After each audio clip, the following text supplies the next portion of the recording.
Hey, Elizabeth, have you heard of the story of David and his friend Jonathan? No. Come here, I want to talk to you about it. Okay. So today we're going to be talking about a story of friendship, and just like I told Elizabeth, it involves David and Jonathan. David, we all know as what, Elizabeth? From what story? David and Goliath? David and Goliath, good job! So we're going to go over David and Goliath just briefly before we go into the David story with Jonathan. We all know that David was a young, poor shepherd boy, but he loved God very, very much, and God always provided for him.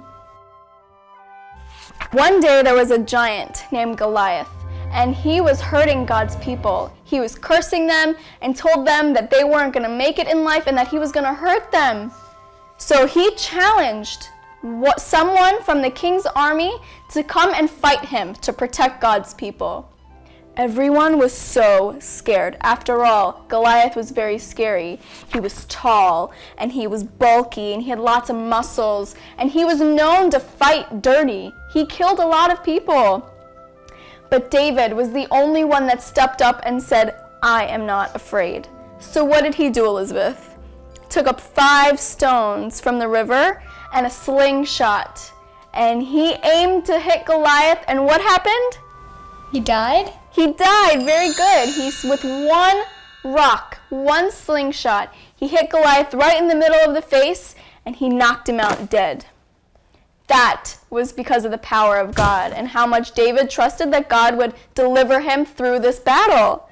So when Jonathan, who happens to be a very rich son of the king, of King Saul at the time, when he heard that David was this courageous and God-loving man, he wanted to become friends with him. How drastically different was David from Jonathan? David was very poor. He came from nothing. He was young. He didn't have any money. He didn't have any nice clothes. He didn't do any fancy things. He just believed in the power of God. And Jonathan saw that he was special, no matter what clothes he was wearing or what kind of food he was eating or what his job was. Jonathan came from royalty. He was used to having friends with nice things, and they would go out to nice places. But he didn't care that David couldn't do any of that. He saw David's heart. So Jonathan approached David, and he said that the love that you have for God is so inspirational to me. I love the way that you love God, and I want to become closer to you so I could love God that much more, so you could influence me to love God that much more. Jonathan wanted to show David just how much he loved him. He took off his own robe, his royal robe, and gave it to David. That is the first time David had anything like that was that nice. And Jonathan gave him a place to stay in the palace, and he treated him like he was his brother. That's how much Jonathan loved David. Why? Because of David's heart.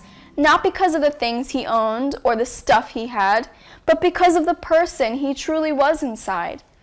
And in this story, it kind of shows us how we should be with our own friends. That we shouldn't make friends based off of the things they have or the stuff that they can give us or that we can give them. We choose our friends based off of their hearts and how they love us and we love them. Right? Yeah. So tell me, what is a way that you can love your friends? How do you love your friends? Well, if I loved my friend, I would make sure that they were always happy and nothing bad happened to them. Exactly, and that is the exact kind of love that David had for Jonathan and Jonathan had for David. Thank you for watching this episode of Storytime with Becky and our friend Elizabeth. We'll see you next time.